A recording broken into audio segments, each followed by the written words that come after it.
my whole career and the first attempts in art started from collaborations with the owner Beth that we see behind. So for me it's rather personal, and I know them as friends, not only as artists.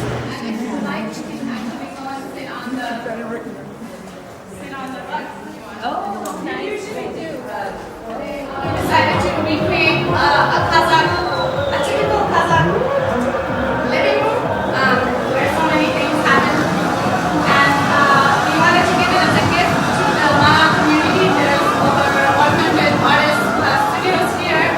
There's multiple institutions, so although the place was kind of empty and sitting here, there's a lot of people working here, and we wanted to invite people to come here, take a break, make themselves tea, relax, and of course, see a very violent and crazy video.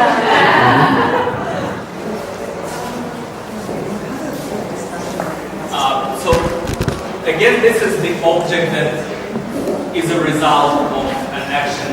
And for the first time they showed it in 2003 in Prague, where there was a quadriennale, where each artist representing his or her region was asked to be in a particular place and feel free to walk around it and represent the country. And what Kyzyl Tractor did, they said, oh no, we are nomads, we don't really want to represent any country based on a place, so we would rather be moving around. So they made this similar work that is now unfortunately destroyed. This is another commissioned piece for this exhibition. And they were for a couple of days moving across Prague and touristic attractions or just regular neighborhoods and purifying Prague and screaming, and the drum is actually can make sounds. Again, they produced it in an incredibly short period of time. It was just 2 weeks. Behind of this drum is the bathrobes of Saint Atabekov, and it's called Marines in Central Asia. And what we need to realize is geopolitically Central Asia is a very important place because we reside between three empires practically. It's China, Russia, on the above, and then America has a lot of financial and economical interests in the region. So most of the intelligentsia keep it in mind, and we have studies and essays thinking about this geopolitical weakness. And Said knows it as well. He's well aware of it, and he's placing those Uzbeki cucumbers, traditional pattern of Uzbekistan, mixing it with military pattern on the inside of this dress. So again, I like this balance between traditional and kind of Western iconography that is known and violent in its message. This is called The Clothes of Chinggis Khan, who was the major war figure in the landscape of Central Asia and I think more broadly Europe and in the world. And the room is purposely scaled up. Everything is sort of bigger than it should be. Because of his historical significance or the myth of Chinggis Khan, where the stories are becoming bigger than the actual figure. And I think it's again an interesting twist on history, how you interpreted it, how you manipulate history. Because the guy is so powerful that up until today you meet people on the street and they can for real tell you that they're relatives of Chinggis Khan. and yeah, like the conflict between being the descendants of a warrior that was incredibly vicious and violent and powerful, and yet the desire for the fact that he left such an incredible name, and out of the ashes of his conquering a civilization, perhaps the renaissance of the Islamic art started to take place and flourish in Uzbekistan. And so this juxtaposition of how out of the ashes of war come cycles of prosperity, patronage, in terms of collection, then of course a collection that enters history, and because of Genghis Khan and his descendants' lineage of patronage in the art all around the East, we have so much in the museums today. And so there's all of this like conflict that the artists are constantly playing, and I think Saeed is very much interested in always exploring that. Okay, I think we're done. Woo-hoo! Let's go to the forum. Yay! Thank you.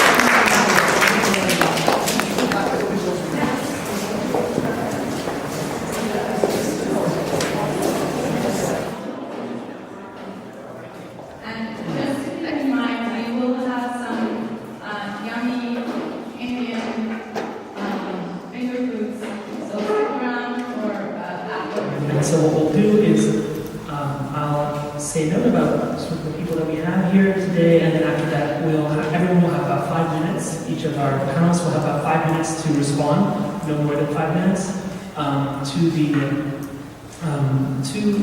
the exhibition that we just looked at, as well as any performance documentation, and link that to their own interests, perhaps. After that, I'll encourage a conversation among the panel first.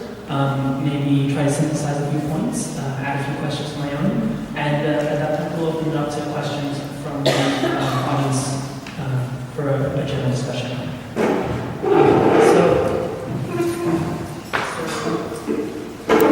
So unfortunately I don't have time to go through sort of longer institutional introductions, but I'll just say really quickly for those of you who can't see, I'll run through the names of the people we have assembled today.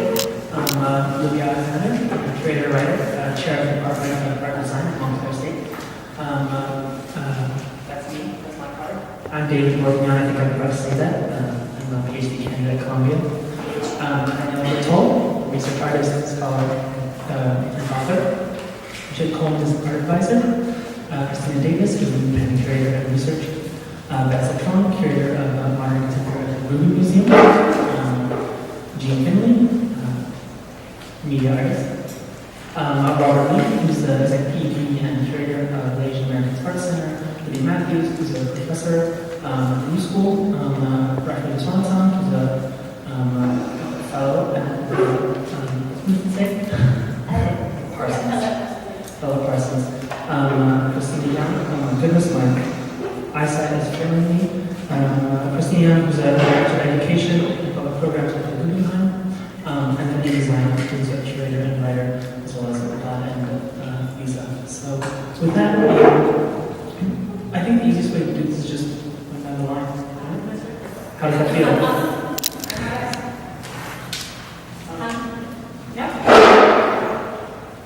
Hi everyone. So it's a pleasure to be here. Thank you, Leeza, for inviting me to this now. This is my first encounter with this exhibition, and it's definitely been a very interesting one. One of the things that really struck me as I was looking at the work for the first time was the idea of absence as a way to think about presence, and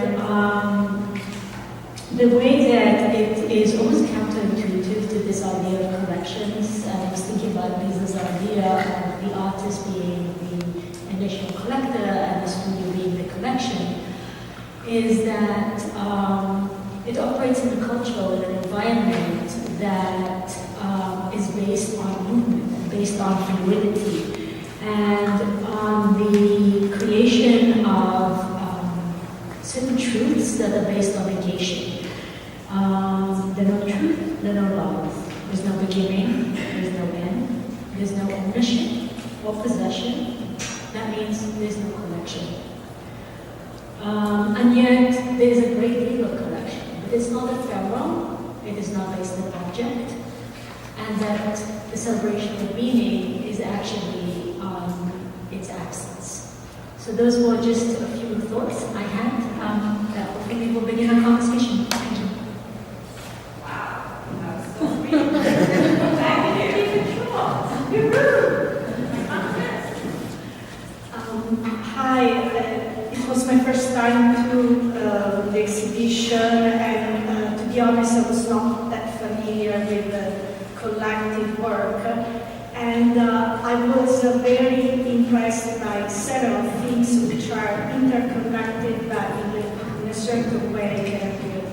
separated. One was the presence of dichotomies and how some literal meaning can often deviate to other circumstances. For instance, in the tea room, I was very impressed about how there was this contrast between ritualistic ritual like tea drinking and versus the chaotic and almost violent game. So this series of juxtaposition and dichotomies seem to be to present in many of the work of the Kyzyl Tractor. And I have a question about the name, if the curators can perhaps explain the meaning of the name as well as the different semantics and perhaps linguistically, if it was initially in English or it was it's our translation, and also the meaning of the presence, again going back to the previous comment, the presence of absence. For instance, the horse head that it's hollow, but at the same time it's a hollow container of contents, and that reminds me of the emptiness form of the Buddhist sutra, Heart Sutra. And so there is so much meaning and condensing the images upstairs, and for instance, some reference to the Rubin man. There is a photo of a child with skyline wheel. And the crudity of materials, so it's so impressive how they work out of found object, and these found objects, this material really present ephemeral practices. And in a certain way, I found some kind of familiarity with these themes about making objects and processes, and how processes are basically exemplified by object, and that it's part of my own practice. I am a maker, designer, and I make movement also, so about making movement, how it relates to the making of objects, and which for me is a challenge. And I think it's a kind of recurrent theme in the tractor work, that there is the object and then there is the movement behind the object, and the object often is cyclical, and cyclical as a reminder of the Sufi tradition, the twirly dance. And I was asking Leela if there was any actual literal representation of the dance in the performance, but it's not. Again, this recurrence and inspiration from very ancient important things. And the other question I had is about how the Kyzyl Tractor art practice can be contextualized in the social-political history of Kazakhstan, and how they came parallel to the post-Soviet panorama, and if it was an effort to have art as expression of a cultural identity for a country which has been so many years, over 8 decades, under the Soviet, and so going through an identity of nomadic and material contents, shamanism, which seem to be so much in conflict with the previous social political reality. Again, I found it was an incredible discovery, and so rich of layers that it's not just 5 minutes, but could spend a week going through the work.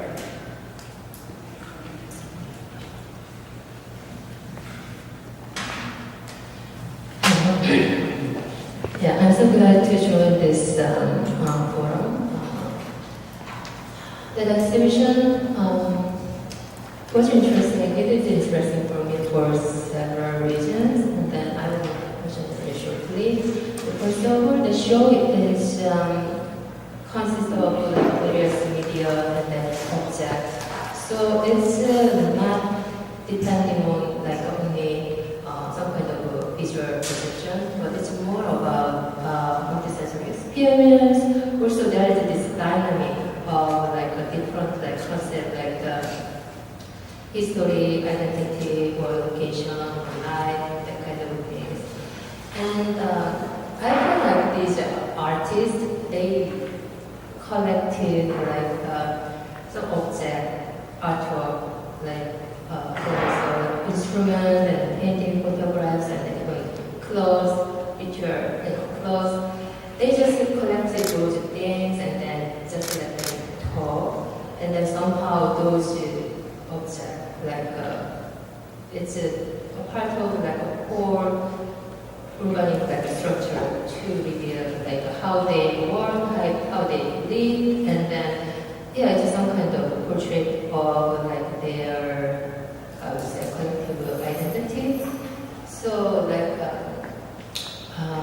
and then the other thing is I'm not very familiar with the actual complex of Kazakhstan art. It's kind of first time for me to have a chance to see Kazakhstan artwork like in this detail. But somehow like it's not familiar, but it's also familiar to me. I feel that way.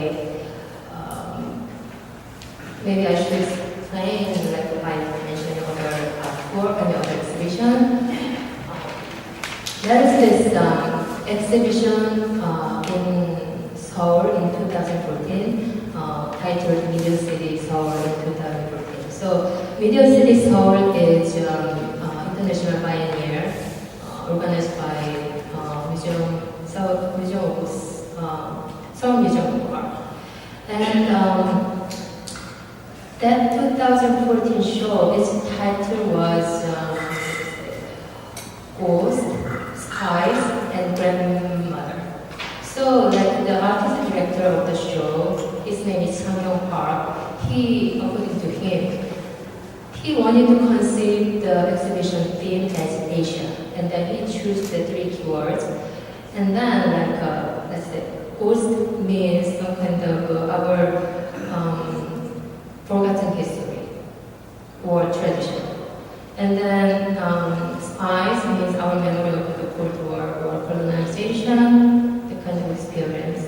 And then the grandmother means symbolize women who went through all those like historical experience. And then he invited these artists from like all over the world, and they tried to approach what Asia means, like in terms of in the form of art exhibition. And the reason I'm mentioning the show here is I could see some kind of similarity between his approach and then the approach here by this collective artist group. They are just thinking about what's the locality in the context of globalization. Also, they try to rediscover whatever omitted in the written history, and then they try to show that, like, in their artistic practice. So when I saw this show, I feel like, what we share in Asia, like long history, war, and then with the social change, and the kind of experience present there. So from that perspective, I think I was kind of impressed by this show.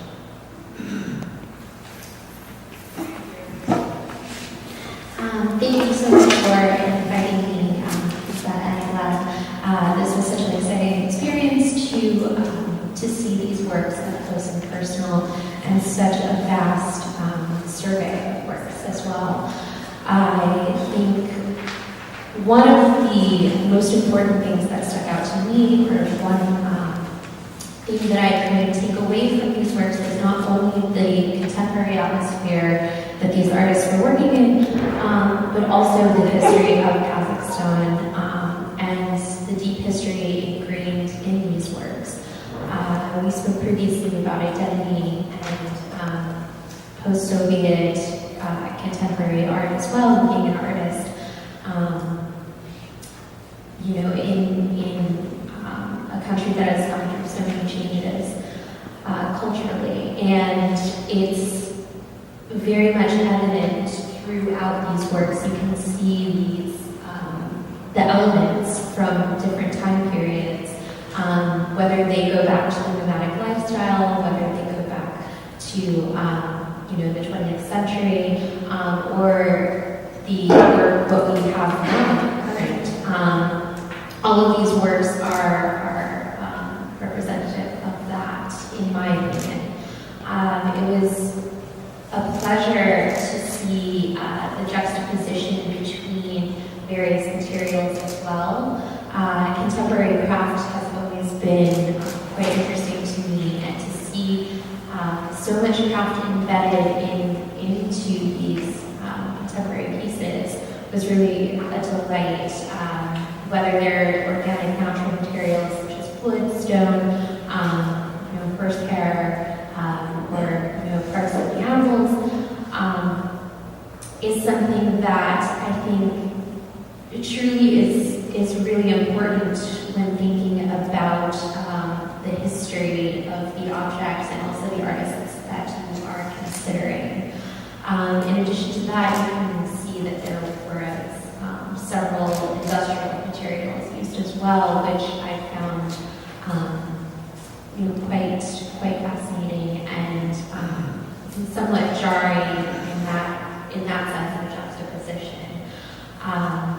But the tea room, the shaman room, I found that these spaces that were provided to the public, not only for visitors to enjoy, but also for the staff of this museum to engage in and with these works, video works, as well as textiles and things that you can actually touch, are very important in getting a full grasp and sense of the artists and of the culture that we are looking at.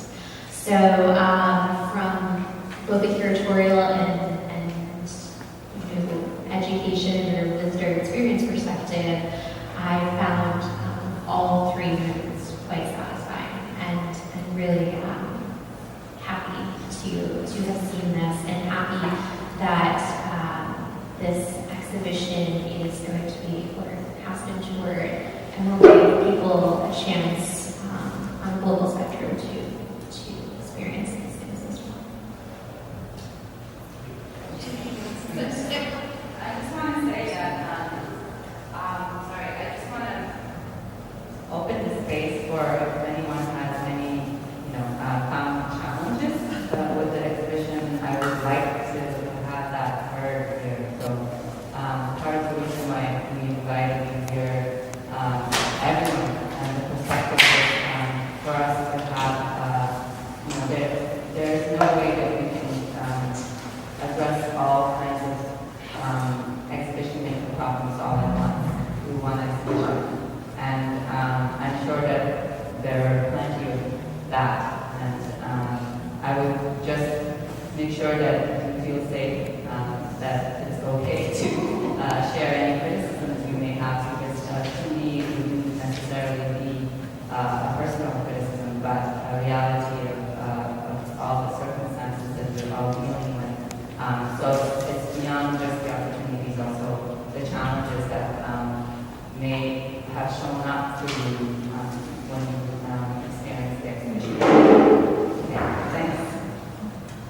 Thank you, Leeza and Vlad, for the invitation, and I'm so happy to be among all of you. And I was actually going to talk about a challenge for me as a viewer, which isn't necessarily a challenge for the exhibition, which is that approaching this exhibition, I realized that I had no lens through which to understand iconography or the materiality of the works on view. The majority of my work is in South Asia, and my frame of reference for nearly everything in my entire life is South Asia. So when I approach an exhibition like this, which in a way steps outside of the global contemporary vocabulary that we see in the world around us, I wonder how best to approach this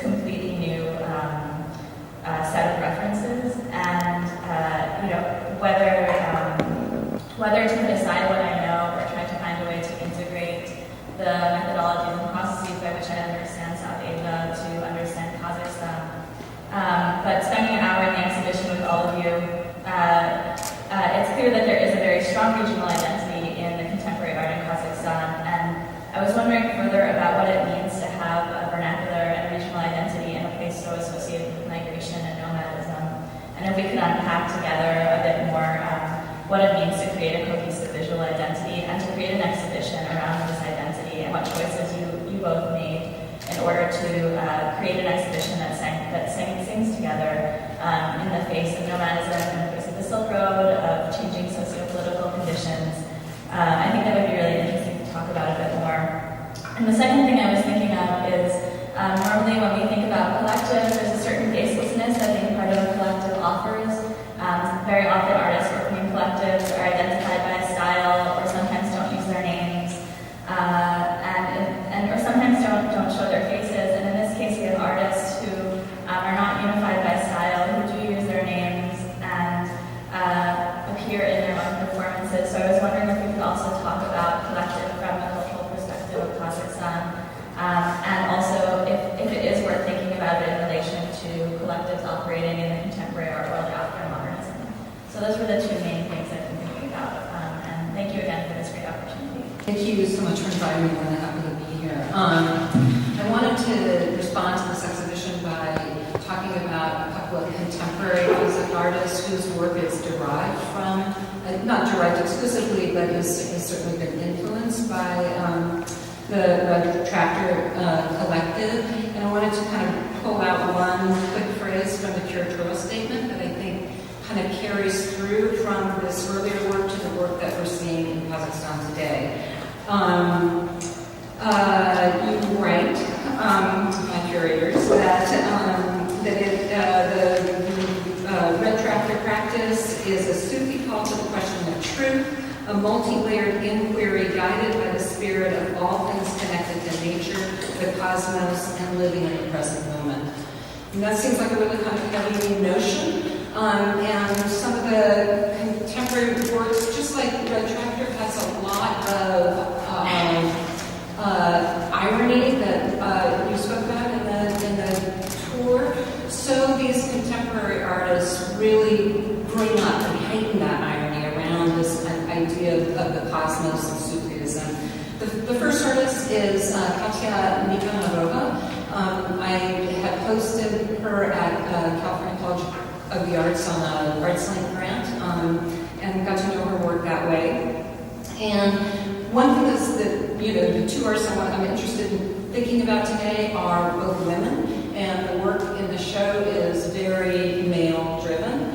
And I just think that's something that, we can talk about and consider as we look at this. Katya also is very, very performative, and she also dresses up. She's created a whole persona and identity, but she has taken that identity off of the steps and placed it squarely in the urban environment. So it's really interesting to me when you were saying that, that Red Tractor kind of existed on the steps. They didn't want to sort of enter in the urban environment. These contemporary artists are really grappling with that change within Kazakhstan of the urban environment.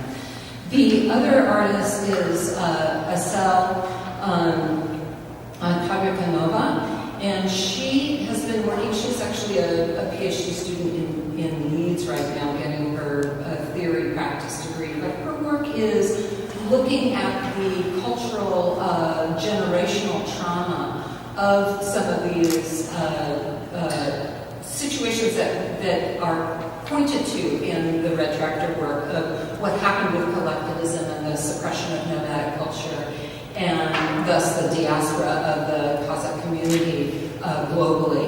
And she's looking at how generational trauma actually continues all the way back through all of this work. And when you were talking about it being in the DNA, that was another thing I really thought about, was that there is this idea of the steps being in the kind of DNA, this kind of cosmos, this relationship of the earth to the cosmos, sort of meeting at the steps. And to that is just some of the work that I've been doing with some teenagers that live in a very small village on the steppes in Kazakhstan. Yeah, that's my outlook. What? That's just me trying this whole time. No, that's 5 minutes, right? That was somebody else's time. Oh. Okay, I'll talk really fast. I'll finish my minute. Anyway, so these young people who are now graduated from college, really when Lydia Matthews and we work with them in a workshop together, they really speak about this relationship of the environmental, their deep environmental concerns, which I think is something that's so much a part of the Red Tractor's work, and the way the environment has shaped their identity and this relationship between the land and the cosmos. Thank you so much.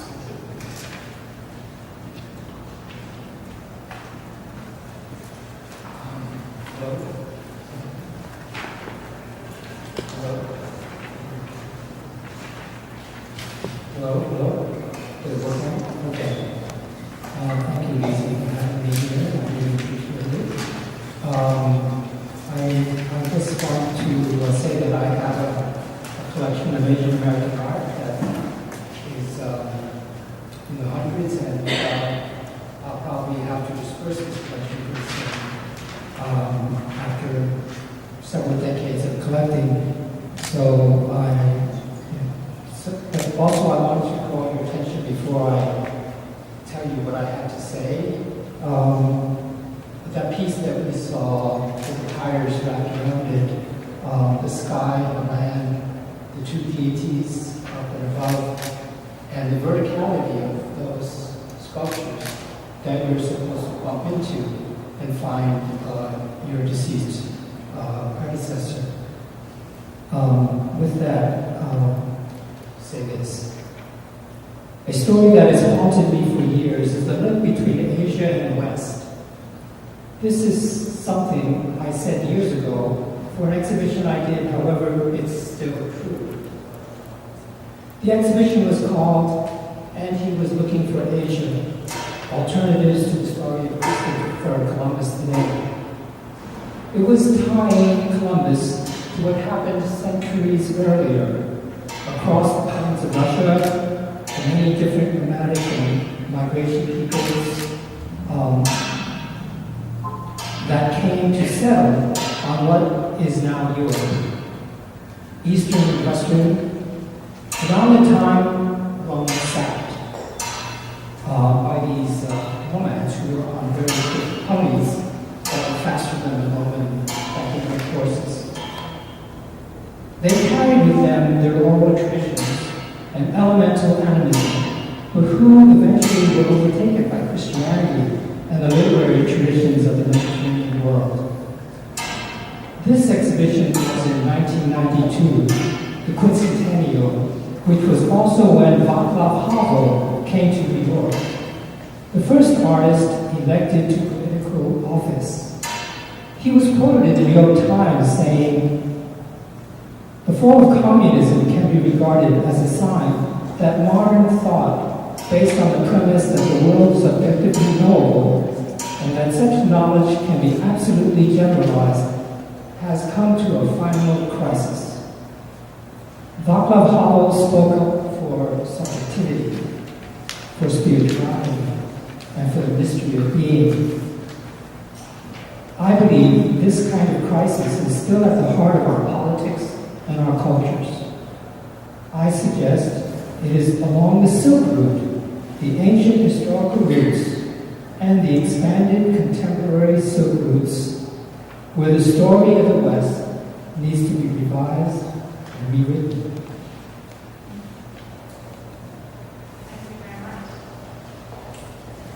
So I'll join the chorus by thanking you for not only the invitation, but also the really interesting exhibition that I think really provokes a lot of ideas and awarenesses. I guess the thing that struck me as I was looking at the show and thinking about this work was this idea of that I came across recently because, not that recently, when I was writing about the way that contemporary craft is often something that is embodied, and that it is often in situations of trauma or migrations or refugee movements, taken from one place into another or taken from one moment in time and one generation into the next, but that it always has to adapt and adopt what makes sense in whatever cycle it's in then. So I'm very interested in the way in which Svetlana Boym wrote about how those two things can be forms of, or how that can be a kind of form of nostalgia, but nostalgia has a kind of dirty resonance to it now. And she makes, and what I think is useful about her ideas is that she makes this distinction between restorative nostalgia, which is actually something that I saw writ large in Kazakhstan when I was there, which is the idea that you sort of return to particular materials or images or the ideas of the shamans or the Silk Road or the camels or all of the imagery and in order to assert a kind of truth or authenticity or a particular type of authenticity, quotation marks, but tradition in that sense of like we're going to return to the past and we're going to assert it. And that's often the kind of right-wing rhetoric, frankly, again, with the article. But I think what's interesting is that she also gives us an alternative to that, which is the idea of reflective nostalgia, which is thinking about the way reflective nostalgia is critical in its nature. And it starts with the understanding that there's no way to return back. There is no kind of restoring of what was or what has been. There is, however, what you call this kind of DNA collective memory in a way that one carries or that one chooses to reenact or perform, or chooses not to, and then it can be a willful amnesia, cultural amnesia, or it can be a kind of desire to resuscitate it, but in a critical way. And what I think is interesting about reflective nostalgia, which I saw a lot in this work, is that it doesn't shy away from contradictions of how this is now a hybrid blend of something that you want to hang on to and that you're proud of or that you carry with you in your body and your memory and your culture. But it's going to be flexible. It's going to adapt and it's going to bring in things that complicate it. And that is because in its essence, you are responding to the conditions of your own time. So one thing that I felt very strongly was present in Kazakhstan was just the messiness of being in a post-Soviet world, dealing with the incredible ecological devastation that was left in the wake of the independence, all of the kinds of desires for luxury goods that we see embedded in those objects upstairs. So what I think is interesting is the way in which the shamanism is particularly used as an artistic strategy for what I would say was this kind of reflective or reflexive nostalgia. It's like bringing it back because that's a healing mechanism, and shamans have always gone through traumas in order to get their power and then have the power to heal others. But it is very much one that is playing it out, not afraid to mix in the things of their own time, whether it's the impacts of war, ecological devastation, neoliberal capitalism, which has marched in enormously because of the oil wealth, etc. So I think all of those things are really interesting and embedded in the material choices and in the ways in which the performances of these shamanism is both genuinely reenacted, but not pretending to be doing the same kind of shamanism that has been traditionally there. So I do think it's the job, as Nina Simone talked about, of every artist to respond to the conditions of their day. And I just think it's really interesting the ways in which the multiplicity multiplicity of voices in this collective and styles, and it's also to say that it isn't about one singular manifestation, but it is about this amalgam of people in dialogue and exchanging ideas and trying to figure it out together. And I'll just leave you with one little thing that I learned. Lauren Vermont is also another person I turn to a lot. She wrote this fabulous book called Cruel Optimism. And she talks about how now we live in this moment where crisis is now ordinary. Like, it used to be that crisis was the exception, and now it's just the ordinary condition. And she talked about how you get to this place of impasse.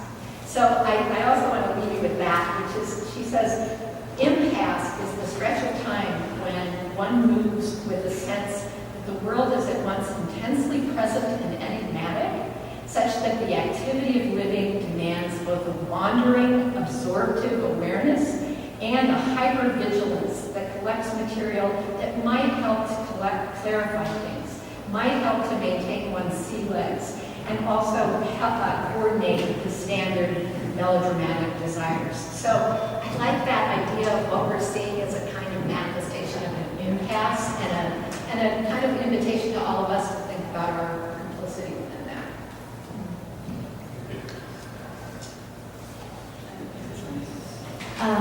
Again, thank you, Leeza. I have so many things I want to talk to you about. It really sparked interest in me that I haven't felt in a while. I gotta tell you. So thank you very much to both of you. And of course, obviously, being responsible. So that being said, one of the reasons I was drawn to this particular exhibition is so jumping on actually Beth and Lydia here. So Beth was talking about how do I approach if I got your meaning correct. And how do I approach this since we don't necessarily have historical reference, roughly speaking, right? And I'm wondering that myself.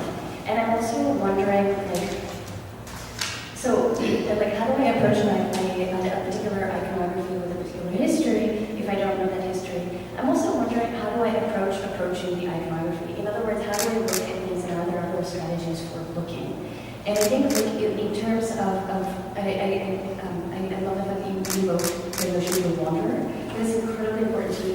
I think that's why I'm so excited right now. I think wandering as an interpretational method is remarkably useful.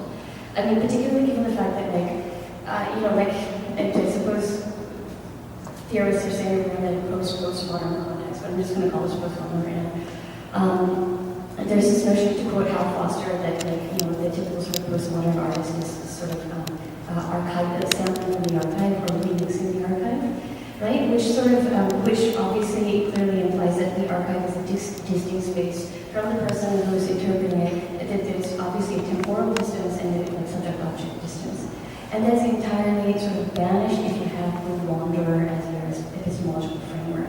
Within that context, then, looking at, for example, iconography related to Genghis Khan, maybe I don't have to establish a metaphoric relationship to it. I don't have to look at it as a representation. I can look at it as a spiritual invocation, something else. And what is so important about this to me is, as someone who writes a good deal about art in Asia, and particularly is sort of railing against notions of what constitutes the modern and secular and so on and so forth. Using this idea of wanderer as a strategy for looking at art allows me to move away from this idea that, okay, if you have a shamanistic practice, you're obviously invoking tradition, blah, blah, blah. I'm really tired of that conversation. The fact is there are many different temporalities, and especially if we're going to a post-Soviet circumstance in which economic fracture is distinctly different from that of a capitalist nation or a civilization, we have to conceive of modernity in an entirely different way. So thinking of the use of shapedism or the invocation of shapedism as a resurrection, I think is deeply inappropriate. It sort of loses, I think, the meaning of what the artists are going for. So instead, completely moving towards a fluid temporality that is wandering, as well as iconography remains wandering, allows a freedom for interpretation that allows me to move maybe slightly away from having a historical reference, which is unfortunately the baggage that anyone who's emphasized in the global context, aka if they're in the UK, France, or the United States, gets stuck into. So I'd like to think that there's possibilities of like honoring heritage, culture, so on and so forth, while still honoring the sort of underlying sort of artistry involved. Thank you.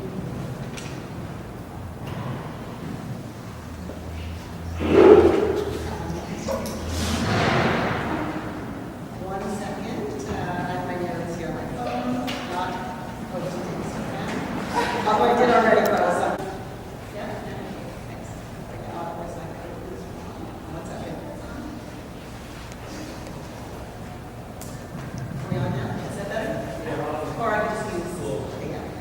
So, like everyone has said, thank you and congratulations to Leeza and Vlad for this beautiful exhibition and for bringing us all together. I've known and worked with Leeza for many years now, and it's a thrill to see this project come to realization. I know it's been so close to your heart and many years in the making. And every time I have to say, we organize ACAW month, week, year, it comes together. I feel like I see another part of you. But this time I feel like I'm sort of seeing, the heart of it. So that's pretty exciting. And it's, beauty and fluidity and richness is really a joy to witness together. So congratulations. So I guess one of the downsides or benefits of being close to the last speaker is that everyone has touched upon a lot of what you kind of picked up on. So I might try to thread something together quickly, just as my own way of wandering and stopping for the ideas in this exhibition and hearing everyone speak. So one thing I was very struck by is the sculptural presence in the show, and whether that was a curatorial choice or whether that was something that just sort of comes out of the work of living artists today. The presence of objects, metal, the figurative, horses, fabric, calligraphy, color. There was a real weightiness to the subject matter and to the kind of presence. And also the ritual of walking and this idea of transition.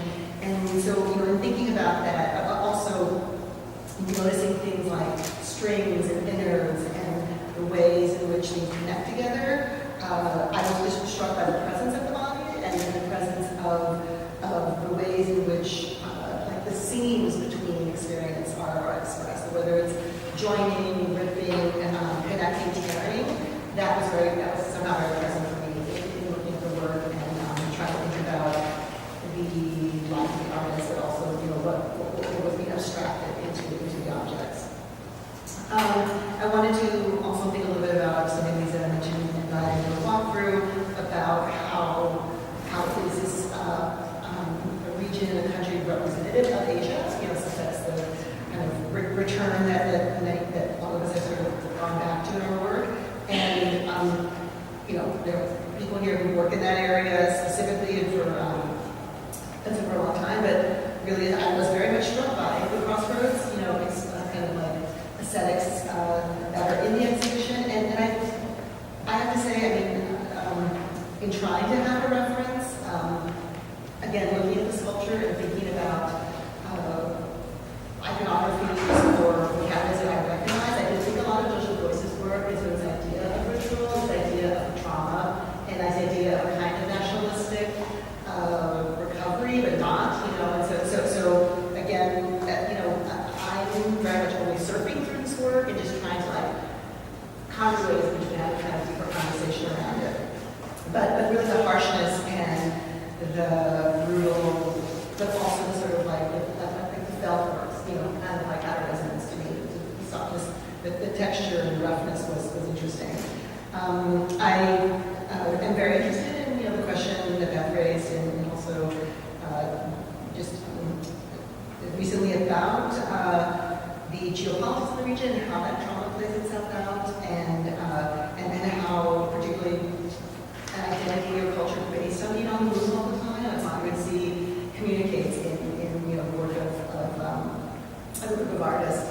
I want to thank Jeanne for her interjection, for her research. I actually had to know also about the presence of women as artists or as creators or practitioners or in any way involved in the narrative of the lives of contemporary artists, contemporary life in Kazakhstan. And lastly, I want to say something about this idea of collections and invoke the idea that one thing that I know that exhibitions do, which is that they bring together things that would not otherwise touch. And I thought, trying to think about like, you know, Lisa's and Vlad's premise about an artist collection or their body of work is something, everything, it's everything that they have touched. And I'm thinking about how collectors form work which they somehow touch them. So I'm interested in sort of the valence of both meanings of the word, and then maybe to leave us with the idea of thinking of like what is touch, how is it performing to create meaning, and whether we see the mark and force of the artist's hand, or there's the passing through other hands, including through the curators who brought this work to us today in New Jersey. And I know touch was invoked here in someone else's quick presentation, but I thought that relationship to collection was interesting, and maybe we talk about that.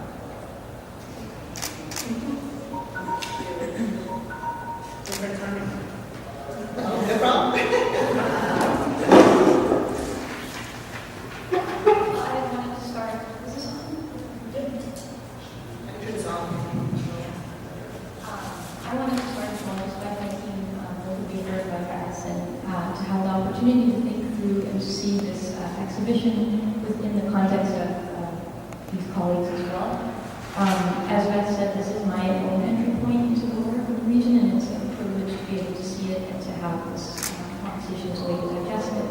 I was wondering, as Jeanne noted as well, about the role of women in this collective practice, and especially given the first relationship to craft, how that factored into just their collectivity, their association, and how women are treated within Kazakh society. Often with collectives, those gender dynamics are either repeated in those microcosms or they're challenged. But that information is something that I need to keep revisiting with the show or delve further on my own. I noticed there were a couple of women in the performance documents, but their role within the collective was not totally apparent at this point. I did wonder about the relationship between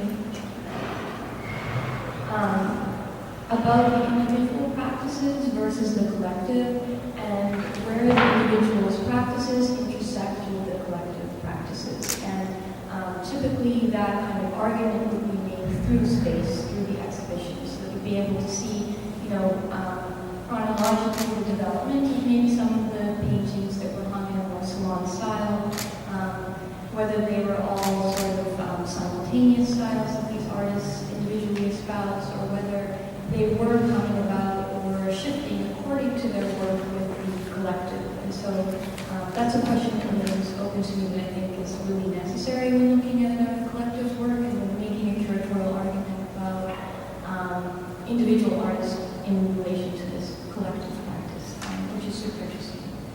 The other thing is this notion of the artist as collector within a society, which, as many of my colleagues have said, it's a nomadic society. It's also, as you noted, when we went to the theater with the team's communal setup, it's a communal society. And it's very interesting to think about how this Western notion of the artist, the individual, the genius, gets kind of, what is the word, grafted onto a communal society, and what happens to it in that process. So it's interesting to see that they took it on as having Western individual authored practices, and yet also maintained a collective, as Beth noted, not quite anonymous, but less individual identity-oriented practice, and how that continues to play out in society, and also how that might inform a curatorial approach to exhibiting their work. If we think about the white cube as a context that eliminates, eliminates context, it eliminates time, it eliminates space, and is a vehicle for putting different works by different cultures and societies on a sort of even plane. But since it is a Western tool that is developed from a Western perspective, when we take work by cultures who are not coming out of that idea and tradition, and then putting them into sort supporting them into this situation. My own perspective, which is constantly shifting and changing, and I teach in a curatorial program up at Bard College, so constantly influenced by the students who come from all over the world and have different perspectives on this.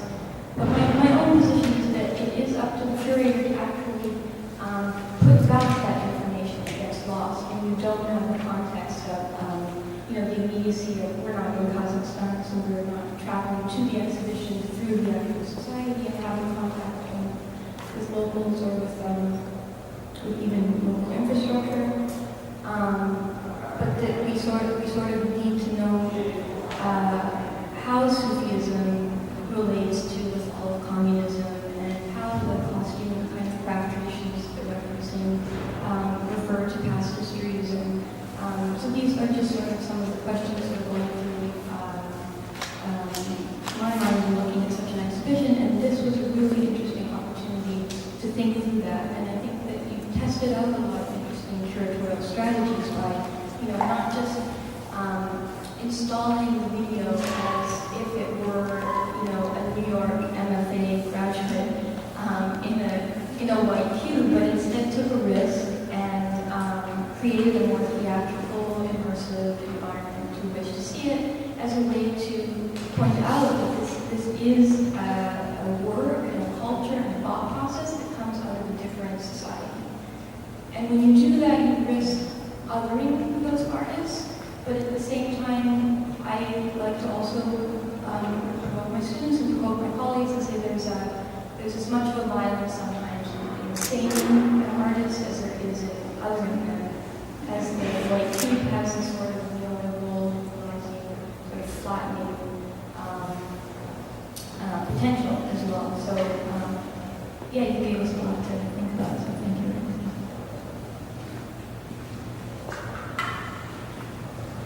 I just want to say I'm blown away. Thank you so much. Thanks, really, gratitude really is, I guess I just wanted to share just this moment of joy that I'm experiencing right now. Because it's been a while in the last few years that I have made it very much a conscious attempt that if I'm going to make so much effort and make work and make exhibitions and make programs, that there absolutely has to be, joy has to be a part of it. Sometimes it's completely absent and then maybe we do the other day. But, part of this experience of happiness is the fact that here we are as a communal body, and that at the end of the day, without you experiencing the exhibition, all this work would be, like entertaining myself, and that's really not what exhibition making is for. It is for sharing and opening a conversation up, and I'm just really touched that you made the effort to be here, and also just bring in the perspective and the thought process. It was very rich, and every single sharing touched me and helped me process a part of the intensity of the experience we've had in putting this exhibition on, which I won't get to go into detail. But I just felt like it was important for me to share and say really the thanks and the gratitude is, my here, that I feel very thankful and feel a lot of gratitude towards each and every one of you who made it here. Some of you I don't know, and that's also an incredible pleasure that decided to take the invitation on, and some of you have followed the work and we've worked together. So there were so many dimensions that just got touched, and I really appreciated both the wonder, the touch, every single word that you put out there. I feel that somehow is encompassed in this exhibition, and it is very important. Yeah, Yeah, but I think that I've never seen that many people talking about other contemporary art. So, thank you for that. From the immediate reaction on several things we touched, I think this, inability to categorize whether we're talking about medium or authorship comes in many senses from lack of institution in Central Asia. And it's both good and evil because we are propping up the result of artistic act in some kind of meetings, right? Curators and scholars, and this school completely absent in Central Asia. There are perhaps maybe 4 or 5 people who are writing things about Kazakh contemporary art, and not enough criticism, not enough appearance, not enough communication with art lovers or regular people. Maybe 2 museums are showing contemporary art across the country, and also not on a daily basis, but it's rather zero-based projects. Someone is showing somebody. And the lack of discourse is a big issue, but then the more I listen to people, the more I ask myself, maybe that's not an issue, maybe that's the key to a different optic, to a different lens. And it doesn't necessarily have to be critiqued through this, categorization and a Western approach, and again, white box. Definitely, I don't even imagine them in white box. I don't think that's the right context for their art. And talking about collectors, it's not only they belong to themselves in the sense of criticism, and they even collect their artworks and exchange it. But many artistic couples in Kazakhstan follow this practice. Let's say Jeanne and Borgonjon, who were the first people to be included in Venice Biennale last edition. They have been working with the couple for roughly speaking 3 decades. And we have at least 5 other families that work as individual artists and individuals. And I again relate to the lack of this support mechanisms that the gallery or curators, art market per se, but when you belong to yourself, then that affects your work. And that's what I see in their practice a lot, but not only in their practice. I think it's rather symptomatic of the whole region. I think I'm going to pass that pass it to David, who's supposed to be moderating. Sorry, we broke in there. No need to be sorry. It was lovely to hear your reflections. What I wanted to do now was to maybe just mention a few of the salient points that I heard come up, and then invite. I'm sure all of you have sort of felt piqued by some of the things that your colleagues had spoken about, and I think it would be really interesting if we spent some time having a response to each other's points in a popcorn fashion, right? So in whichever order feels right. Just to sort of tease out some of the points that I thought might be interesting. One of those, if we take wandering or nomadism as one of the categories that both the curators and the artists themselves have tried to tease out as an alternative, let's say an optic or an analytic, something maybe alternative to, for example, modernity, or something that's supposed to be an alternative to the Soviet or something like that.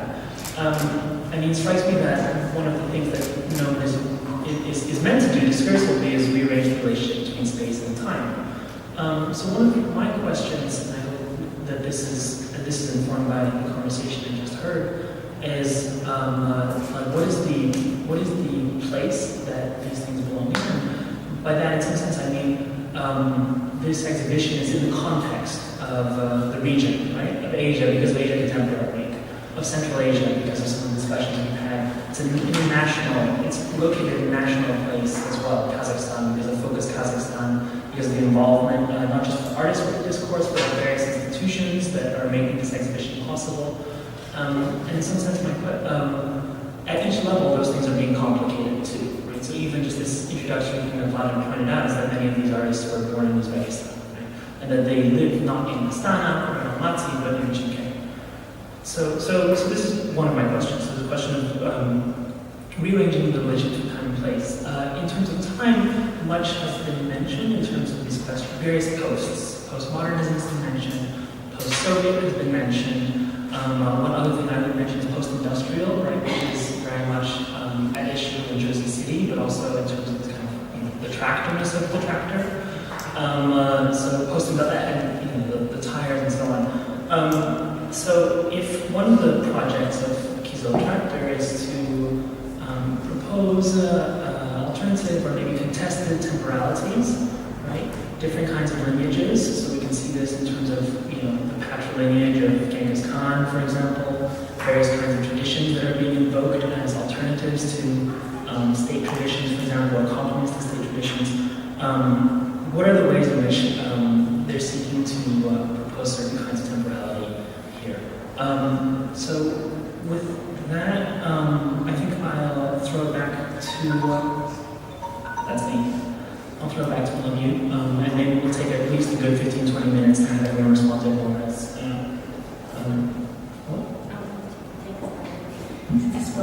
So the disadvantage right away of going first is that you don't have time to reflect. So now that we have time, one of the things that I'm happy that you brought up is this question of nomadism, because Rashmi, I was thinking about it also as you were talking, about how contested this idea of movement or lack of movement is, especially in this day and age, with the refugee crisis, with the inability to move when you need to, but also the pleasures of moving, both in terms of as a way of life, in terms of nomadism, but also in a way that access plays a role for art. And the fact that artists who are successful get to travel, right? There's a certain celebration of nomadism in the art world, in the way that we live on airplanes, right? And the more we move, the more successful we are. And I think there's a certain trickiness to it, both in terms of the value that we assign to it, because especially in like 19th century French literature, right? The idea of the flaneur, the ability to walk about throughout the city and the ability to take stock of the city and the time and the leisure that is associated with it, which is a very different way of life from the traditional nomadism of Central Asia or in the Middle East where I work. And I was trying to think more about the kind of any parallels between the trajectory of the development of art or the art world or the art practice in a place like Central Asia or Kazakhstan and how it has developed in the UAE, and the stark differences. So what does that mean in terms of, like, again, the mobility of art and artists in this context? So just food for thought.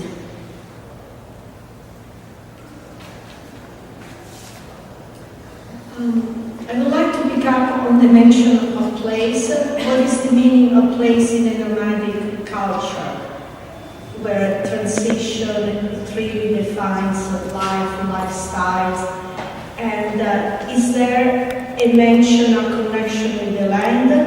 I couldn't find much of reference to a natural landscape, and it was the natural landscape which was presenting was kind of brutal, and I remember some video shooting about the horse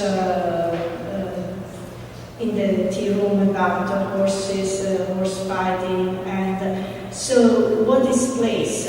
What is place? Are these artists trying to connect into a specific space-time? Definitely there is the element of time, but place as a cultural way of thinking, it recalls to the theme of collections, and collection usually we think of collective object, but here we are basically collective movement and displacements. So can please be identified as a series of displacements, and how can a cultural identity link to the notion of displacement? I think it's a very interesting way of viewing the exhibition in terms of the current world, not just in terms of art, but just in terms of social, as a personal as well as social collective experience.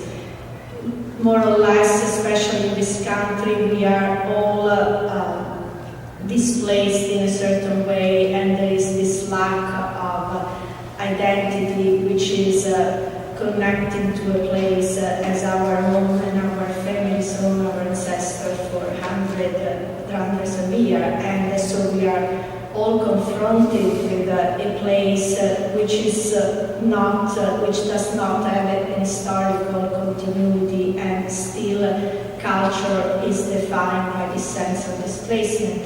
And I think it's particularly evident in the exhibition, but also something that was picked up, I believe, by, sorry, what's her name? And it was about the gender, how definitely the exhibition has a very strong male identity, and the way of object, the way almost of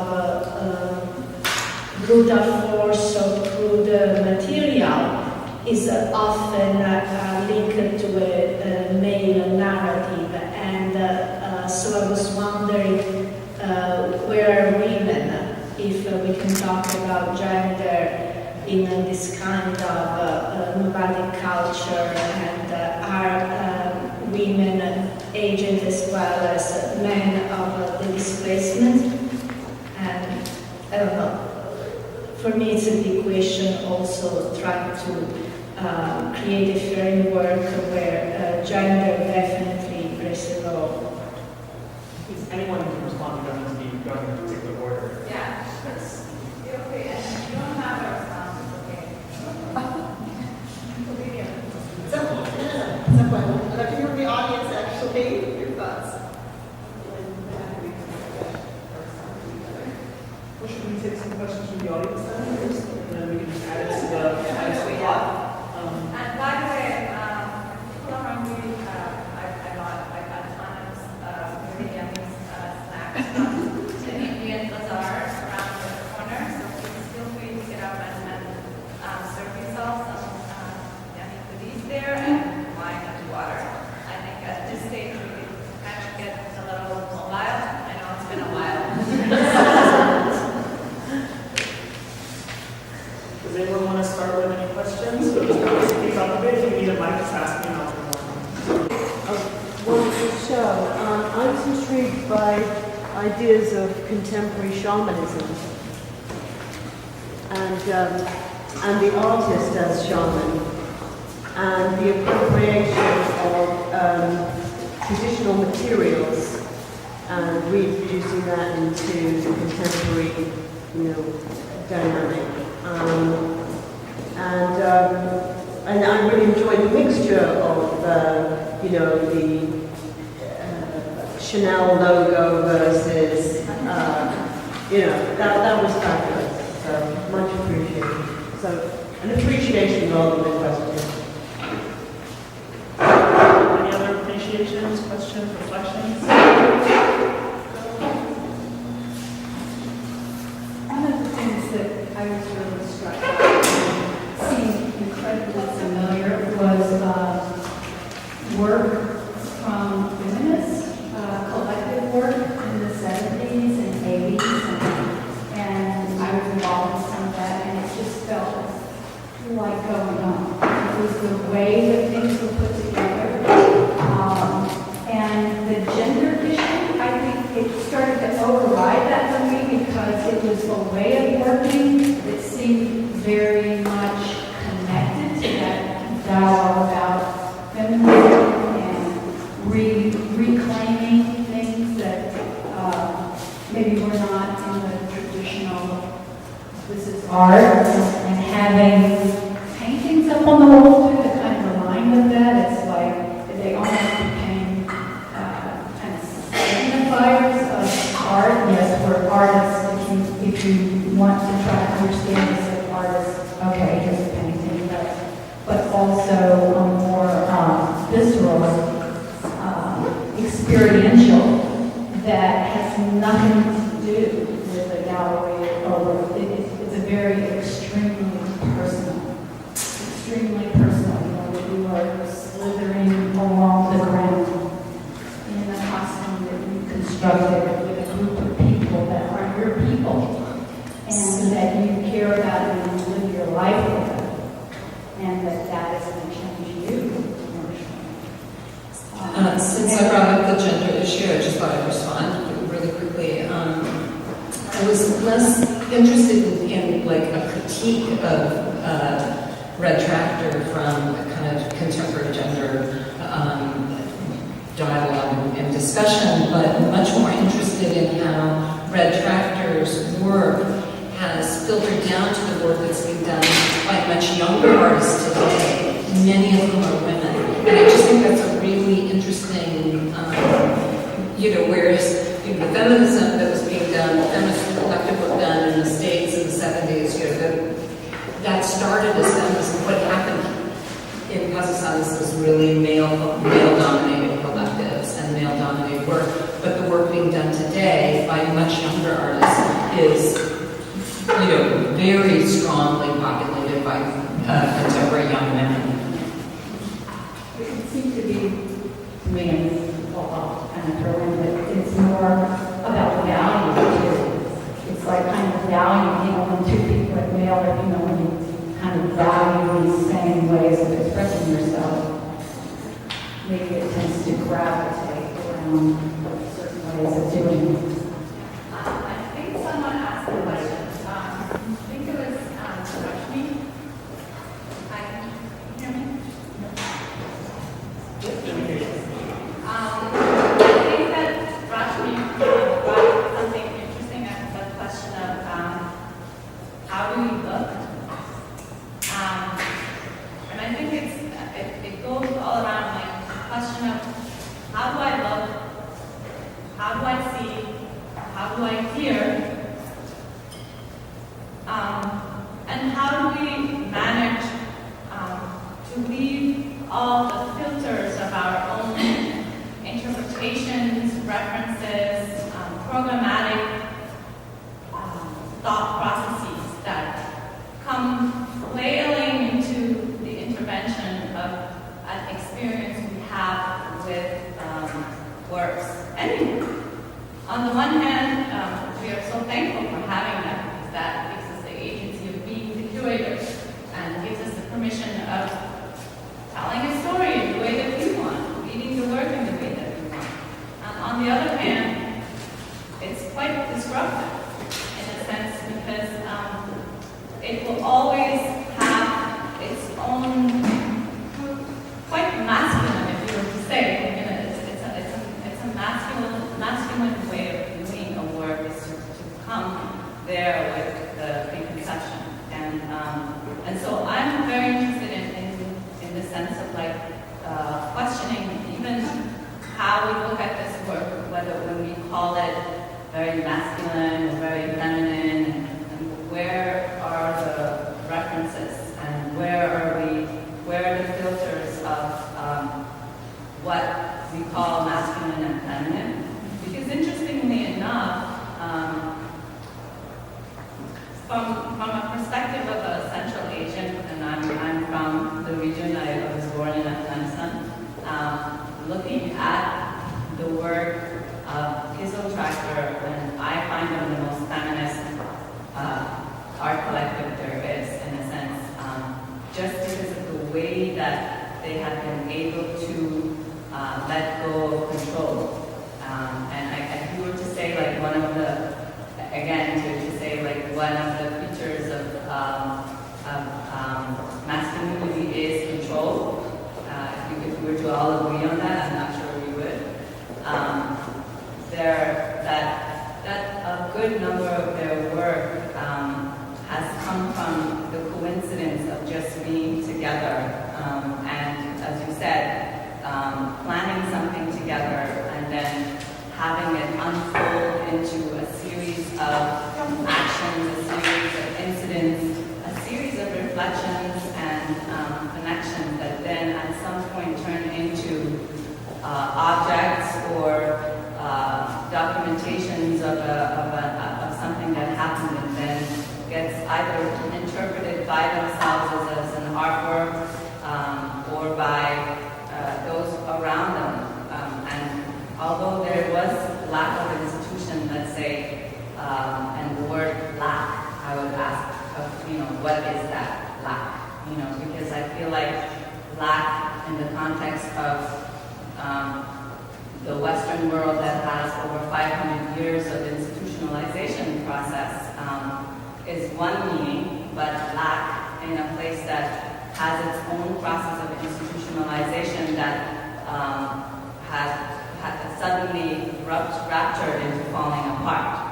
So these artists did have and institutions that they belonged to in a sense. They were all educated in the Soviet system schools. They were trained in monumental painting and sculpture.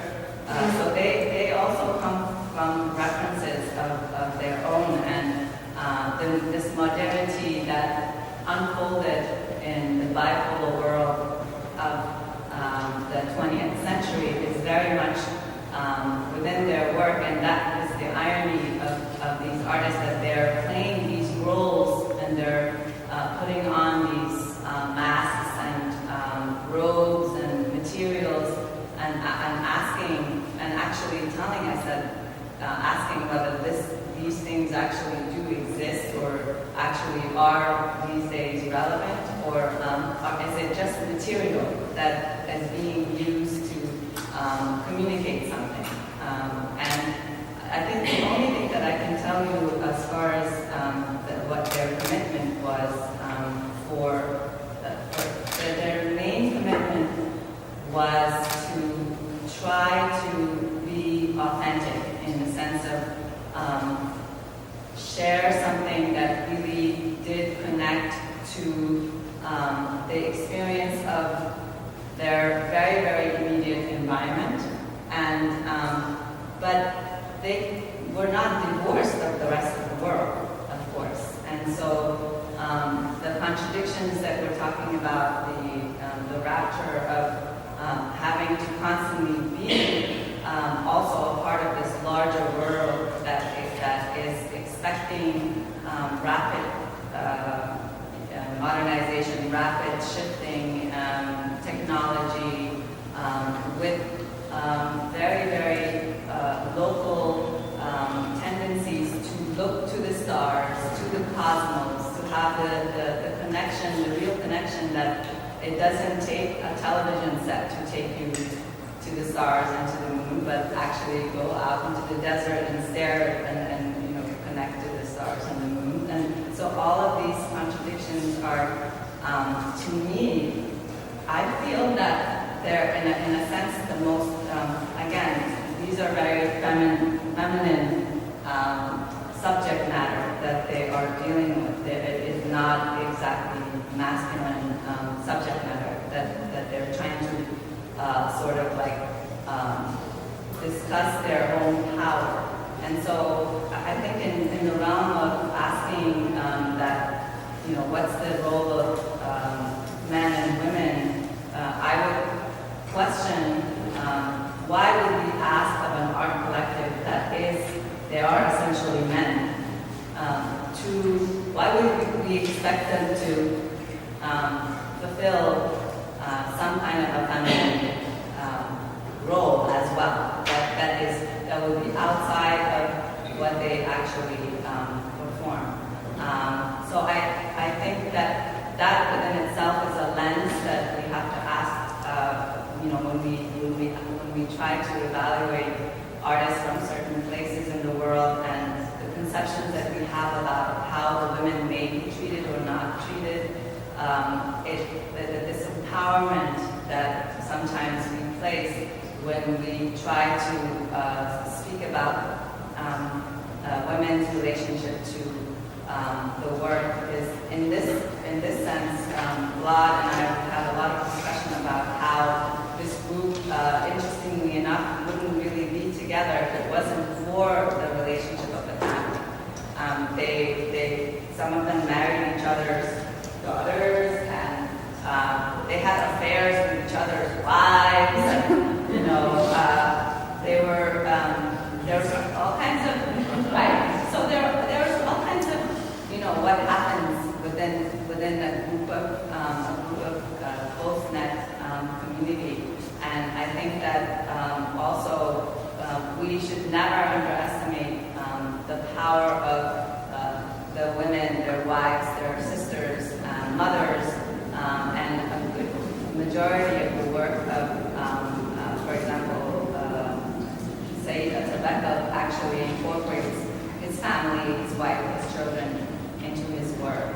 I just wanted to interject in relationship to masculine and feminine reading of this exhibition that maybe we need to keep that door very wide open, because it could be, we could be just interpreting it from a direction that we call a direction that possibly is very much a Western interpretation of masculinity and femininity.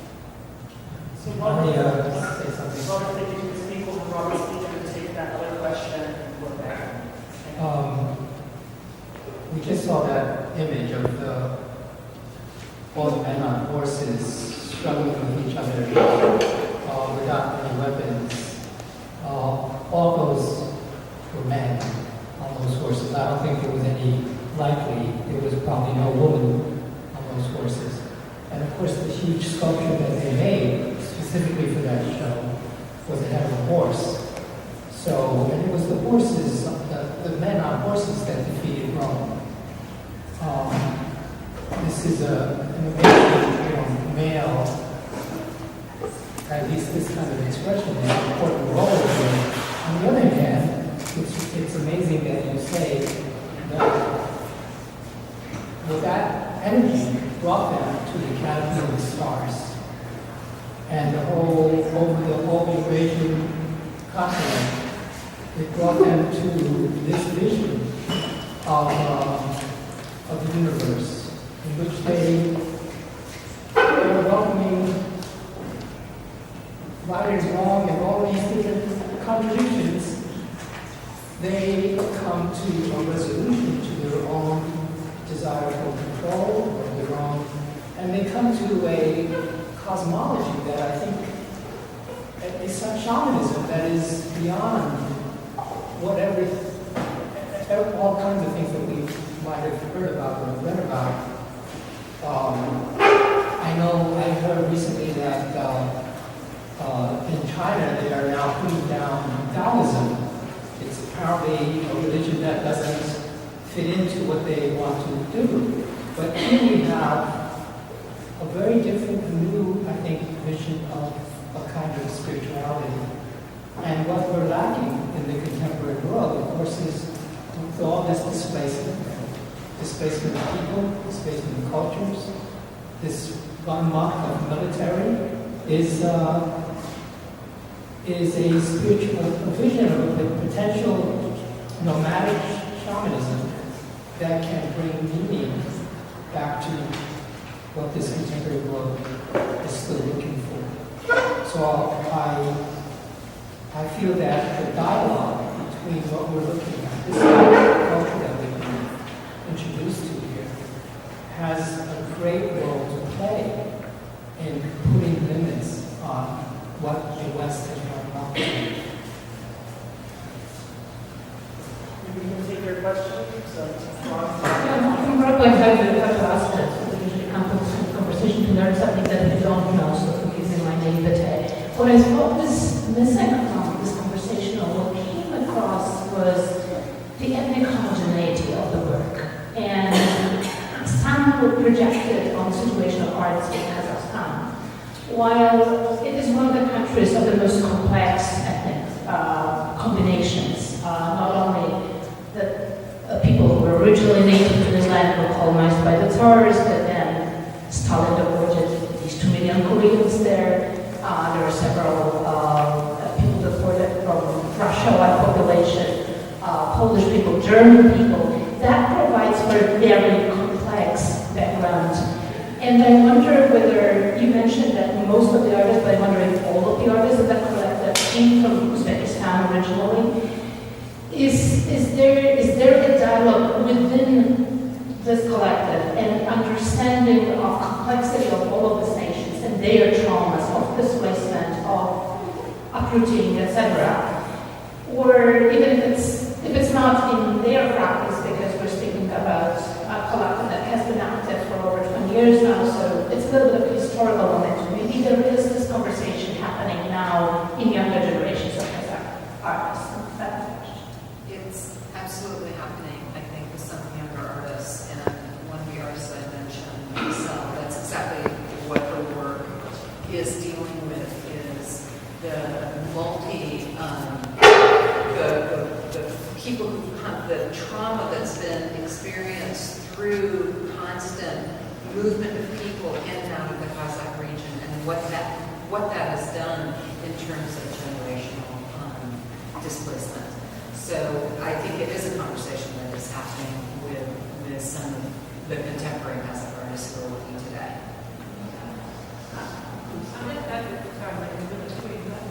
Monica, I think you raised a really important question. I think it touches back to what Beth was mentioning about the representability of them. It's one group of artists. This doesn't represent the entire Kazakh art scene. So I think we just need to make sure that in the process of the kind of the translatability of the work into an international art context, we keep that in mind. I was going to echo something similarly. It's a super important question to say that an exhibition maybe help you frame the complexity of the place that the work is from, especially if it's being shown here. On the other hand, there is, thinking about the art historical challenge, which you talked about too, of understanding that there are multiple modernities and there are that it's a very kind of complex scenario. It also is the reality of what was actually happening within this particular group. I mean, not that it stands for all things, but what conditions were they responding to? How did they, what were the forms and strategies that they used for dealing with those things? And then hopefully, like any good exhibition, if you've done your work well as curators, then it says, well, it raises these other possibilities for subsequent exhibitions. Like, well, what about all the women who do, in fact, use shamanism as an artistic strategy, like Ahmady, Lydia, or Kacho, or other? There are other people out there. If that becomes the strand that you want to explore more deeply, or any of the other kinds of, ideas that are coming up here. But I think it's also important to say, when you're zeroing in on one collective to introduce in a context like this, it can't do everything, but it can hopefully raise questions to say, well, we just recognized all these things that we didn't see before. What are all the other blind spots or other possibilities for future exhibitions that could spin off? And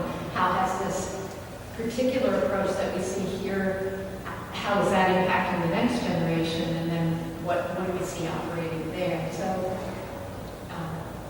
I just wanted to echo.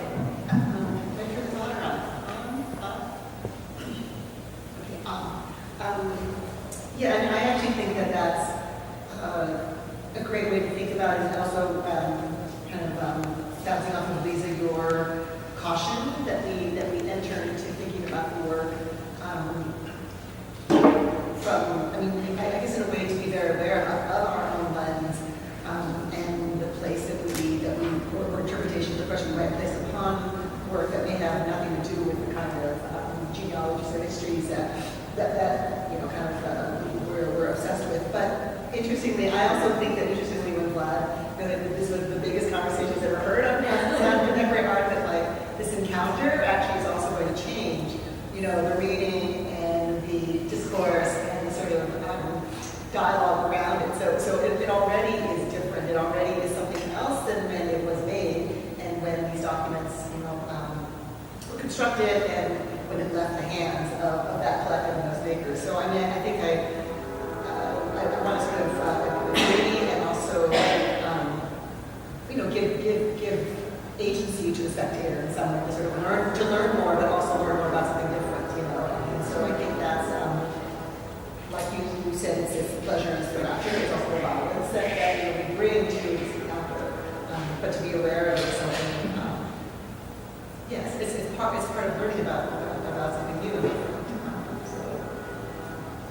Any other questions too? We can keep this line of reasoning alive too in the next answers. I have a question. So my question is about the family. I think that was really interesting about what you started, what you started speaking about, and in particular the way in which artist communities reproduce themselves.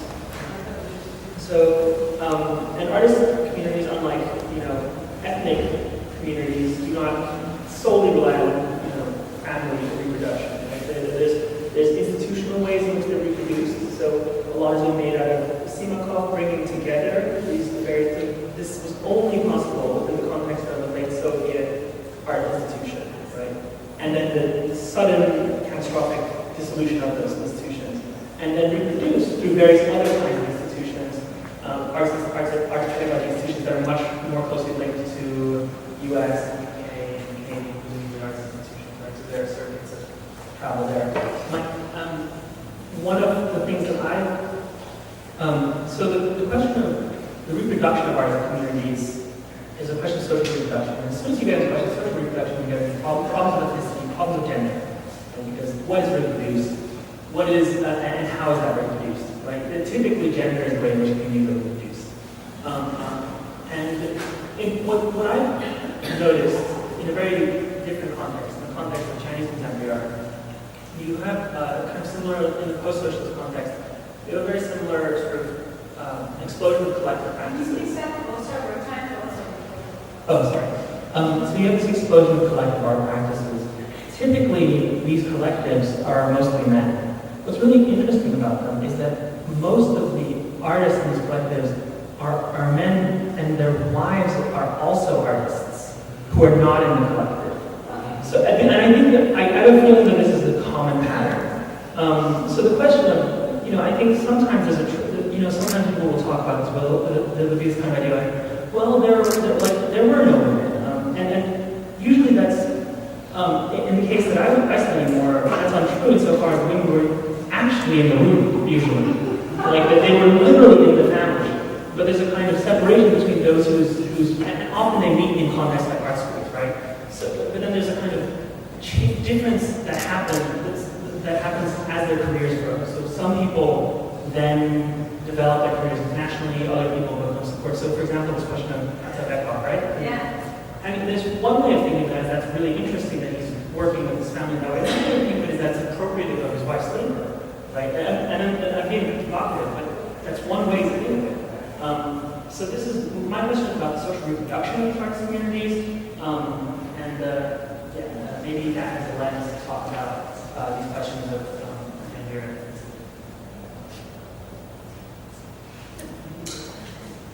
I can step in real quick. What is important to realize is that 3 other exhibitions are happening, and when we started the selection process for the artworks, it turned out that some of the pieces Leeza and I wanted to include were just already selected by other curators. And one out of those exhibitions is solidly focusing on 3 generations of women artists in Kazakhstan. That's in Germany and Berlin. In Berlin. I think it's over. So to explore. I want this exhibition to be an entering point for all of you to explore further, and there is a lot to explore. You can follow their Instagram page, simple things, and then from that you can take it on. I don't know, like that exhibition I think is really answering those questions, right? I guess going back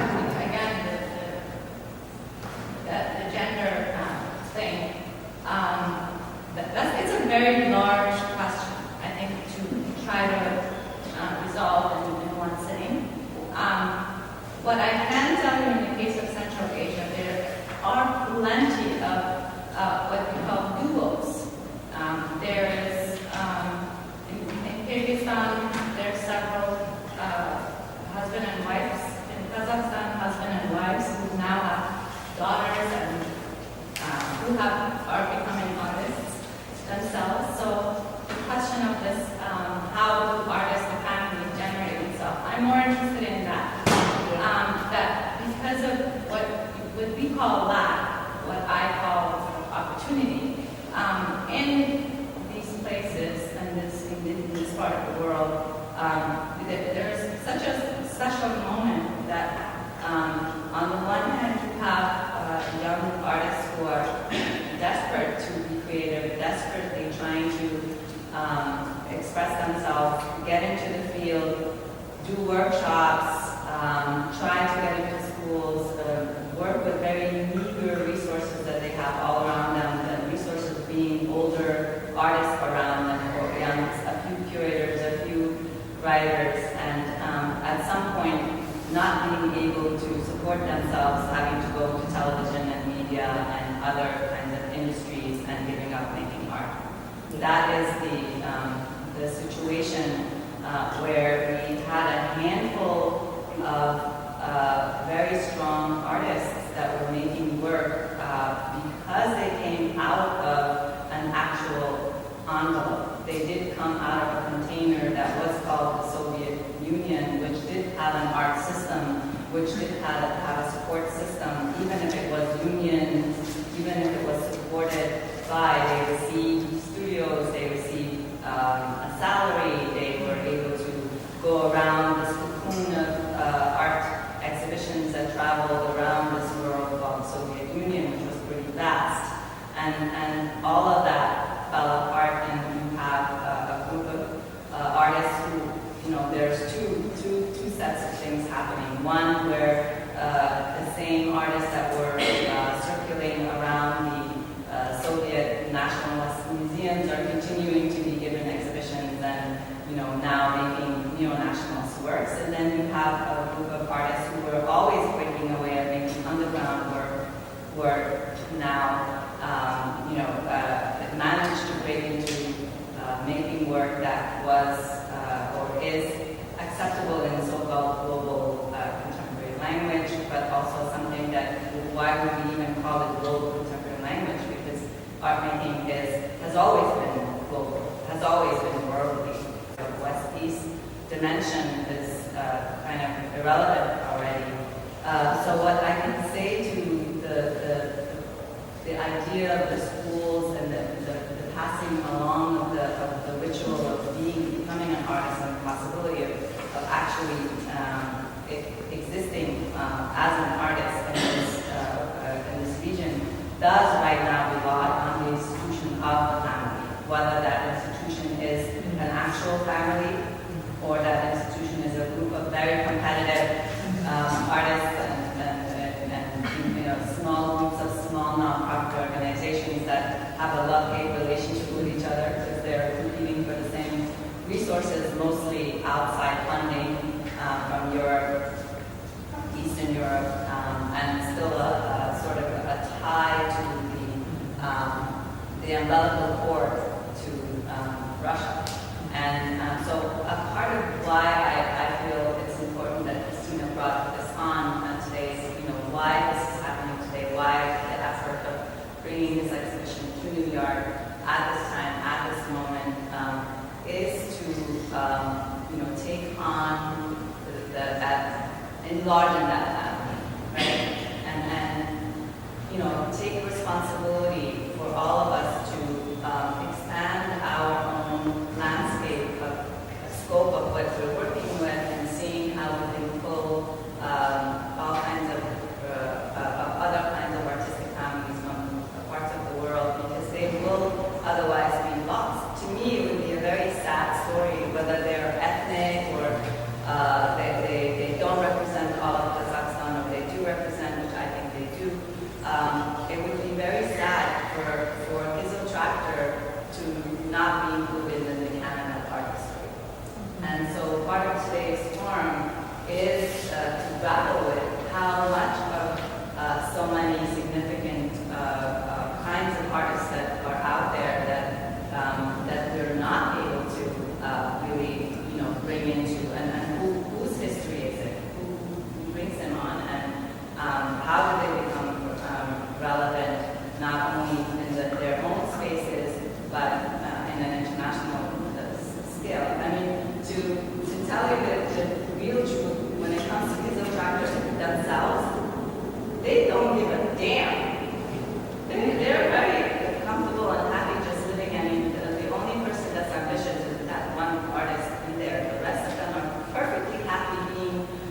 exactly where they are doing the work that they're doing. They've never been looking to be brought out, so it was like almost like a shock for them to even come here. But I think it's so even the work that we chose for the show, it was like pulling teeth from them. We were like, give us everything, don't hide anything. They're like, I don't know. We were like, we're trying to get into you, we're trying to understand who you are and tell the story of who you are. So it was a lot, like we had to really deal with the fact that these artists don't necessarily think about showing their work or having it have a place in an institution or in the context of the world. It's not really necessarily important to them. But it is important to me because that's my goal. And to get that across to them was a lot of work. I was like, if you could talk as you were speaking, because I was thinking so much about, in the context of the Arab world, right, where you don't, and I'm generalizing, and maybe I'm forgetting, but you don't get art collectives per se. But what you do get are groups getting together and forming organizations, institutions, alternative spaces. So what precipitates one model over another? And one of the things, and again, I'm just completely talking improvisationally, maybe it has to do with funding. Because a lot of the institutions, those kind of alternative spaces that emerged in the Middle East in the 90s, were supported by organizations. And it was one way to get funding, because if you kind of incorporate or institutionalize, you have access to funding and everything. But what does that relate to, or how does that form this idea of like the family, or the unit, or the reproductive unit, when it is in the form of an institution and not a collective? We have time for one more comment or question or reflection. You've made it this far, I don't believe you don't have questions. Can you talk more about the horse? I'll give you this just for recordings. That's why we. The totality of my question is, can you talk more about the horse head? What they shared with you about that work? The chest of knowledge? Sorry? It's called the chest of knowledge. Chest of knowledge, yeah. I'd be interested to hear more of their perspective on that work. When we were, it's also interesting to take the fact that curatorial work these days are happening somehow in a nomadic feminist way. I curated the show entirely by Skype and WhatsApp with Vlad, who managed to go to the community. He went to, he was in Kazakhstan and went to Shimkan and had the meetings, and so that's also interesting. At one point, we had to actually go to the studios and look at the work and have that connection. And I really, really appreciate that kind of engagement. But in this context, we had to do something really fast, and I missed that step. So when I was sharing with them what I think about who they are and what I feel their work stands for, they were flabbergasted. They were like, wow, you're going to make us cry. They're like, we never knew we were so important, that we were doing such important work. And so when I was telling them about this idea of collection and telling stories, the proposal came as this horse head, partially because one of them, yes. He's been making these giant structures, these kind of sculptures, and in all kinds of materials for a while. So again, the question of how the individual practice enters into the collective is that, that they decided form, thanks, Mael has something, and then I guess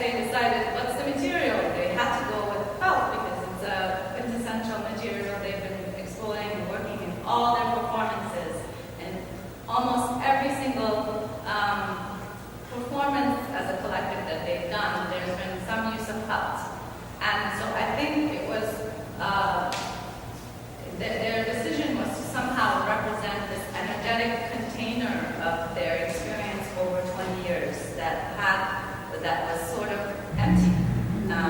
And that you would have to really just feel and connect with and smell and touch and have like almost it would be just one thing. And so that's how that piece came together. And then all the other readings, of course, you know, we talk about shamanism and Buddhism and all these isms. If Kyzyl Tractor was right here with us, they would probably not agree with most of what we're talking about.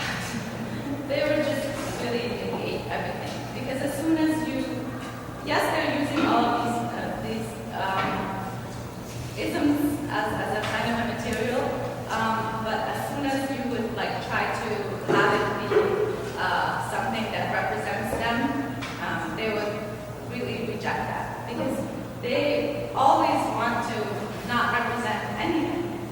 And not representing anything really is the local aesthetic and the local experience of living that you are supposed to be living with as little as possible. And so I feel like that is something that they're trying to do, this rebellion of like existing without any definition, but yet taking on as much content as possible from all around them and putting that on, right? Just putting it on, but always making sure that it's not something that is defining who they are. So with that, I think we have to I have a question. I do have a question maybe from everyone here about, their thoughts about performance, because this exhibition really was, to me, I think Kyzyl Tractor wouldn't exist if it wasn't for performance and their desire to perform together and embody performance. And I'm very curious because I didn't really hear anything about this.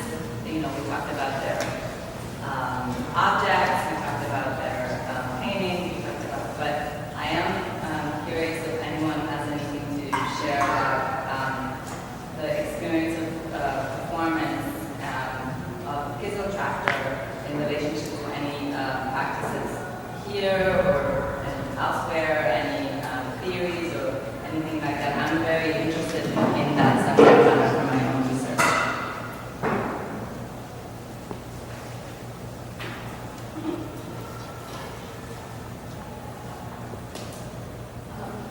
Well, I understand that I never seen one of the performances, just details, that basically there is always a prop, an object that they're wearing around. So I was wondering if their performance followed the script was inspired by the place where it was enacted, or if it was totally left to improvisation. And because I think that these are all questions that performance artists constantly, the relationship between my body and the space around my body. What do I use? Do I use a certain object? What is the lighting? Was it the audience? Also, was there any interaction with the audience? Was it meant to be? Was it solicited or just left to chance? So these are the main questions about the performances. Yeah, I have two thoughts as well. From like a performance theory perspective, everything is performing, whether it's the object, whether it's the way something is made, craftsmanship, whether it's the politics. So that can be, I think even though we're not necessarily talking about sort of live art as we know we're talking about it, we are talking about the performance of the work of this collective. So that's one thing I think in terms of your work that if as you go back into thinking about writing a monogram or whatever, that you can think about how all these things are performing already. They're creating action in the world, and they're creating meaning, and they're creating sectorial encounters. In terms of the documentation of the performance that you brought here, and also maybe the performance of the collective formed here at the opening, I think it's difficult to remove performance from its context. And I think without hearing more about their process, their references, their geopolitical kind of like thinking, it's tricky to do, and if you do it, I think it is a curatorial responsibility to sort of like provide the context, the frame, that we're lifting this performance that was created in this situation and bringing it here to this situation because we feel it's important for the audience to experience it, kind of in a kind of real space, real time configuration. But that already will change the nature of that encounter. And so I'm not exactly sure the specifics of your research and your performance, like how you're thinking about you want to travel it, you don't want to travel it, you want to save it, you want to reproduce it.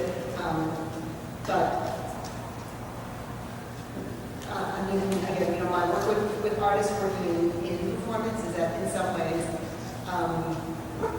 it is the responsibility of an art historian, curator, and scholar to actually ask an artist as they're making their work, asking them about the future of their work. So you're asking them about archiving it and holding on to it as they're making it, which is a very hard thing to think about. But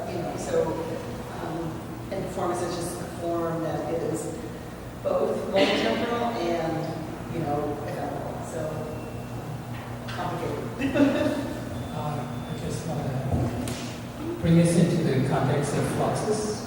Yes. And the museum that I think modern collected Namjoon Paik's work. Namjoon Paik did these things that were absolutely not to be able to, to be able to figure out how to put it in its archive. So he did this thing with his hair, making this huge paper thing and using his hair to make the ink. And the museum, Coleman came to a conference and said they didn't know how to, which is exactly what he wanted. They didn't know how to take the vision artists and figure out where to place them in their archive because of the different categories of how their archive was broken up. So they didn't know whether the photographers who were doing it was the artwork, whether the performance action was the artwork, or whether that piece of paper was the artwork with his hair marks. And she asked the audience, how do I figure this out? So if they performed it over there, and then you decided that you really wanted it here, and you got them here to do it, then are you part of the performance? And I think those questions, I think we should bring this into just informal conversation. Yes. So